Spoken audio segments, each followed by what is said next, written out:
we just want to take a little time to welcome you all to our 2021 streamed winter festival.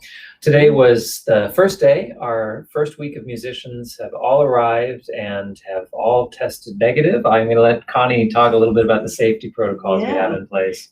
So we're able to bring musicians here because we have very careful protocols to allow them to come and rehearse. And first thing is that we asked all the musicians to test at home before they came. Then when they arrived here, we had additional COVID testing for everybody. If they came in negative, then they could come into the center, and happily that all happened. And so this morning, as James said, we had our first rehearsals. The only people who are allowed into the center are those who are directly related to the production of the performances. So just the production crew, the videographer, the recording engineer, and the musicians, and this very, very limited staff. But that way we're able to make sure that the the concerts are safe, that the performances are safe, and that our musicians are secure in being able to perform. So yeah, we had a wonderful first day of rehearsals, and we'd like to take the opportunity to show you around our still very, very new Center for Chamber Music. We moved into this space basically the day before production began for the summer festival this past summer. Yes, so in fact, we moved into this space March 12th, I believe it was. And of course, at that point, then the staff had to immediately start working from home.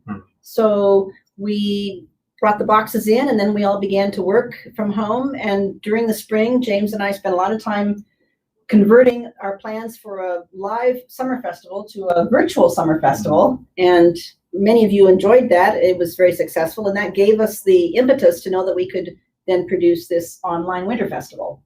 So here we are. So yes, for those of you that may have just joined, James Ennis, Connie Cooper, and we're going to give you a little look behind the curtain of our beautiful Center for Chamber Music of the Seattle Chamber Music Society. So let's walk this from the main entrance, and we'll walk back to the area where all the musicians are spending their time.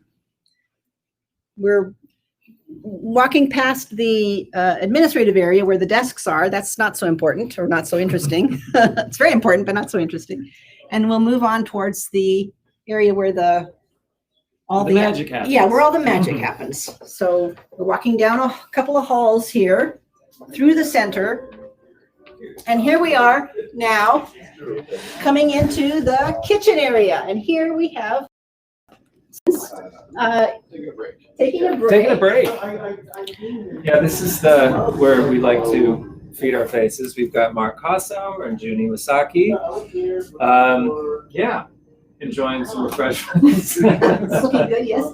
They've had dinner here, and this kitchen is where we're able to bring in food for musicians for lunches and dinners, and put it out here. And for the most part, yeah, when we arrive in the morning, we live here until night. I think we got here at 9:30, and yeah, we'll probably leave around 11. So keeping musicians happy and well fed is a very important part of the festival. It's something that they've always been very good at, though. Yeah. Okay. Then we move on.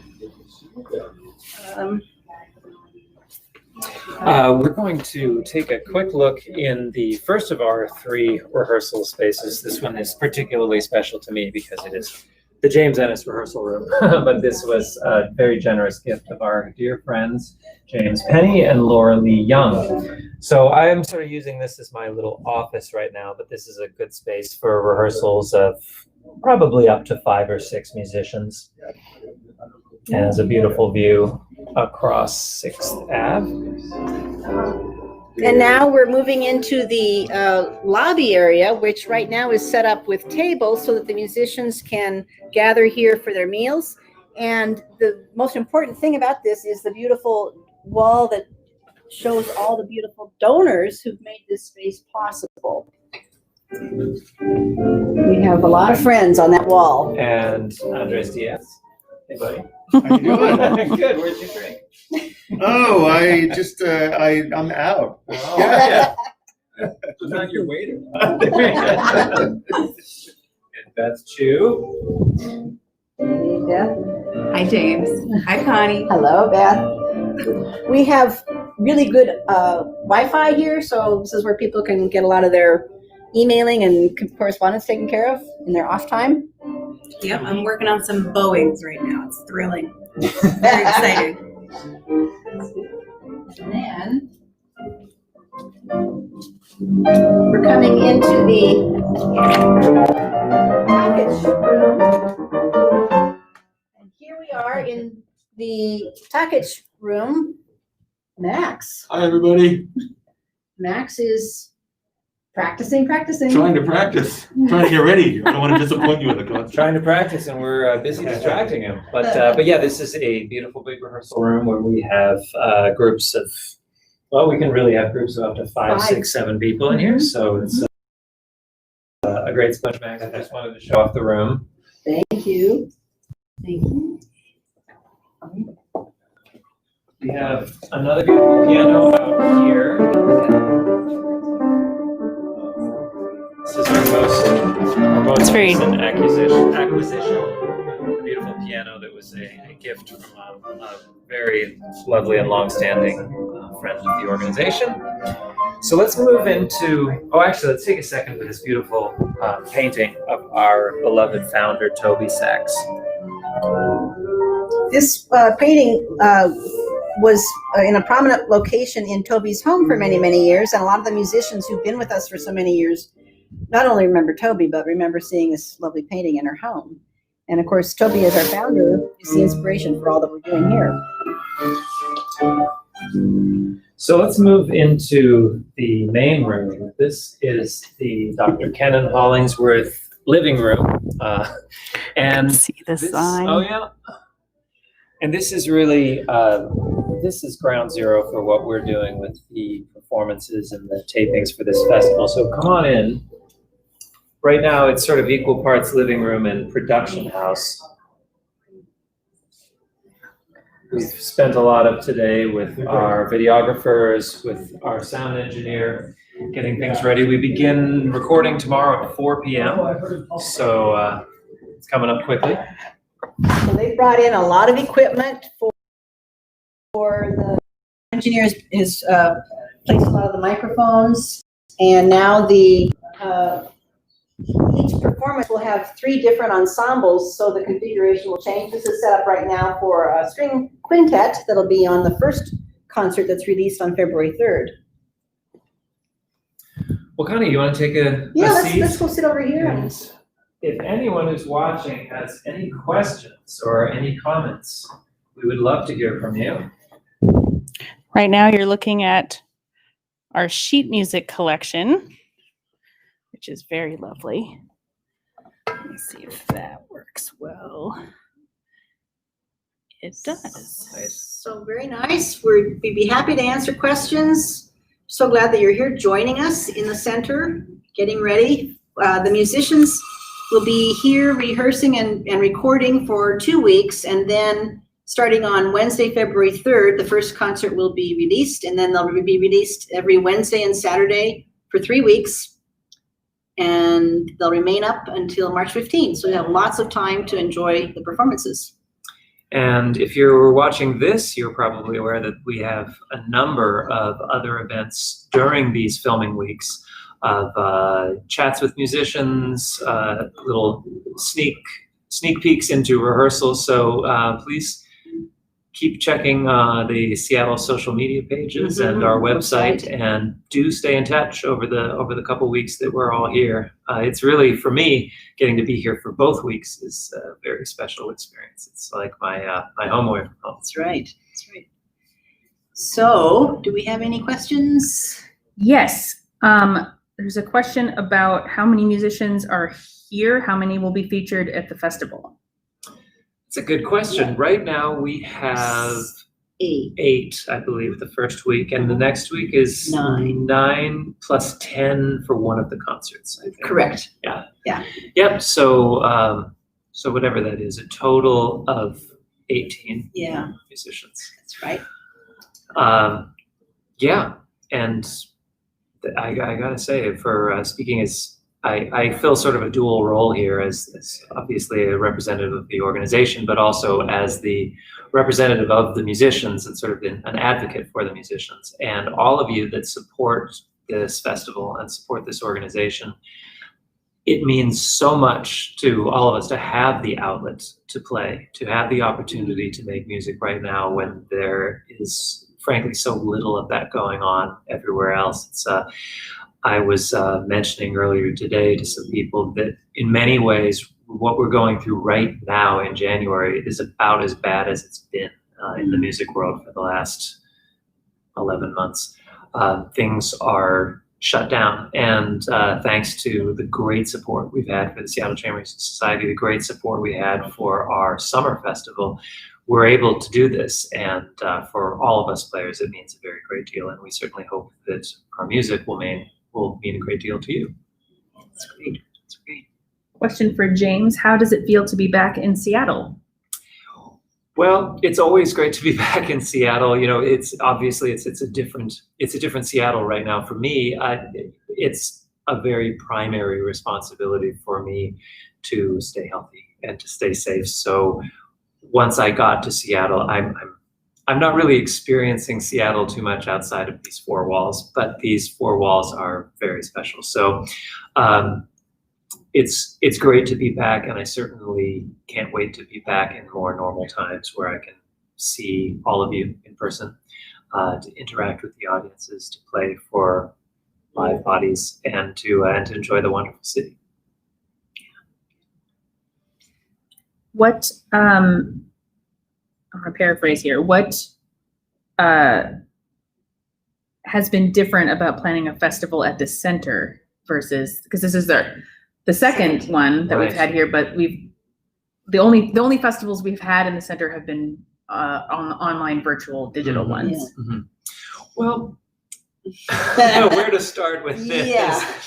The main thing is, you know, I want to design programs that will work in the format in which we're presenting them, and I think there's a slightly different type of aesthetic maybe for something that one is going to be watching on a screen that's different than live. I mean, with a performance that you can watch in the comfort of your own home on your own screen, you don't really need an intermission because you can pause whenever you want or need to. So that's one very obvious difference is you don't need to put an intermission into a concert of a particular length. But I put thought into how, and this applies, I guess, to any festival, I put thought into how each concert can be enjoyed as its own entity, but also how they can create an interesting and hopefully inspiring whole, you know, where people feel like they've gotten something out of a series.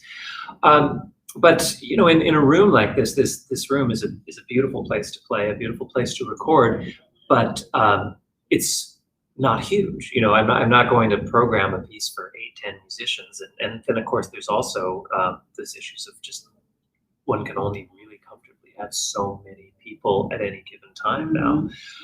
So there are certain differences, but on the other hand, there are certain feelings of great liberty, I guess, that now, I mean, in a time where we have at SCMS the great privilege, I guess, of being able to present live music, our foremost responsibility is to create programs that bring people something special during this time. And that should seem obvious, but there are so many things that go into programming. Often it's like, well, when was the last time that piece was done? And what is the balance of this type of composition versus that type of composition? And how do we arrange this, that, and there's so many things that go into it. And this has been a great reminder that ultimately the most important thing is to find the most communicative music that can make the biggest difference to people's lives. I know that sounds like sort of a very lofty goal, but it's certainly something to aspire to as a program. And I would say that, you know, it's very successful what you've done, and we have such a range of programming, including several pieces from the 20th century and a world premiere, and want to tell us a little bit about what you've programmed? Yeah, well, if I can remember. Well, today's, yeah. But yeah, we do have, as we always like to have, a nice mix of sort of familiar favorites. The piece I've been rehearsing all day is the wonderful Schubert quintet, this great C major quintet from the last year of his life with 2 cellos. That piece is a piece that I'd have to look through our records, but I would imagine that we've probably done that every few years Several since times. our inception. But as Connie made reference to, we're also doing some music that's entirely new to our series. We do have a world premiere from Aaron J. Kernis, who's one of my favorite composers and was actually our commissioned composer from this past summer. The piece we're going to play would originally have been played last summer, but now we have it. We have Several sonatas. there are a bunch of duos, A lot of and duos. we've got Prokofiev, we've got Brahms, we've got Schubert, we've got Mozart, we've got Beethoven, we've got several works by the great American composer William Grant Still, whose music has not appeared on our series before. I'm really looking forward to that. A wonderful Jennifer Higdon, the piano trio. Yeah, Jennifer Higdon's first piano trio. That was a piece we did for the first time 4 years ago. Yeah. And it was just such a hit with our audiences. I've been looking for an opportunity to present that again. So those of you that maybe were at that festival, you've got a return appearance of that piece to look forward to. So yeah, I think we've got a really nice balance of music that hopefully will be, thought-provoking and interesting, no matter what your tastes may be. Where are the musicians traveling from, and are there any local Seattle musicians? Good involved? question. So the musicians, for the most part, are coming from their homes. New York, Boston, Nashville, St. Louis, Dallas. A couple of them are coming from another engagement or another obligation. And we do have 2 Seattle musicians, Damari McGill, who's principal flute of the Seattle Symphony, and F.A. Baltachigal, who's principal cello of the Seattle Symphony. And they'll be in the last in the last week's concerts, last few concerts. Yeah. So, and I think with almost no exceptions, the musicians are returning back home after their time here. You're an exception to that. I am. If all goes well, I'll be heading to Valladolid. Valladolid, is that what it's called? Spain. play with an orchestra in Spain, and we'll hope that happens, right? The thing is, the circumstances change rapidly and frequently. So Yeah. That's what the answer is today. Well, we were. I know that my friends and colleagues last summer made a real point of saying that having our commitment here in Seattle to make this happen was a real bright light for many of them. That nowadays there are very few things in a musician's calendar that they can look at and know it's going to happen. And our commitment that, because of the care that we put into people's safety and because of the nature of how we're filming these programs, we were able to make this commitment to these musicians that no matter what else might be going on with their schedules or with the organizations that they're aligned, we'll be here and it will happen. So here we are. Here we are. How much does it cost to watch the concerts? What a fine question. So we are selling subscriptions to all 6 of the performances for $100 for all 6 concerts. And once you purchase that, you'll receive access to the performances. They'll be released on twice each week for 3 weeks, February 3rd through 20th, and then they'll remain available for you to watch through March 15th. So you can watch as many times as you want. You can stop and start. You can go back and watch the Archduke Trio a million times if you want to. Sure. So, and you'll want to. yeah. And so you can purchase a subscription directly from our website. James, are any of the pieces you're playing new to you? And are you, if so, is there some that you're particularly excited about? Well, yes. I mean, I'm excited about all the pieces. That's one of the best parts of my job is I only program myself in pieces I really want to play. On different ends of the spectrum, I mean, the world premiere by Aaron J. Kernis is his sonatine for violin and piano, and I am playing that. Great honor to get to play a new piece from one of the world's great contemporary composers, and someone who I formed a close friendship with. This is actually the third world premiere of a work of Aaron J. Kernis that I've had the pleasure of doing. But then in terms of not so new music, I'll actually be in a couple of days recording my first performance of the second sonata by Robert Schumann for violin and piano. It is D minor sonata, a piece that has just always kind of passed me by. I learned it and never played it for real. So with Andrew Armstrong, who I play with a very great deal, both at the festival and outside. So we're very much looking forward to diving into that. And lastly, a beautiful piece that Andy has several years ago, probably 3, 4, 5 years ago, discovered this wonderful suite for solo piano of 3 Visions by William Grant Still, and has been asking for an opportunity to play it here. And it worked out. We don't often feature solo instrumental music here at the festival, but it worked very well for this year's programming. And because I didn't want him to have all the fun with William Grant Still's music, which is so beautiful, I will be joining him for a beautiful piece called Mother and Child, and that's a piece that's new to both of us. And that's on the first night's program. It is indeed, yes. Awesome.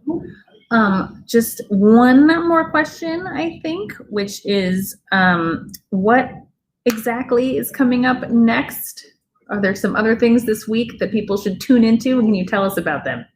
So this is Tuesday. On Thursday at 2:00 Seattle time, we'll have a panel discussion with a few musicians talking about the effects of COVID on their careers.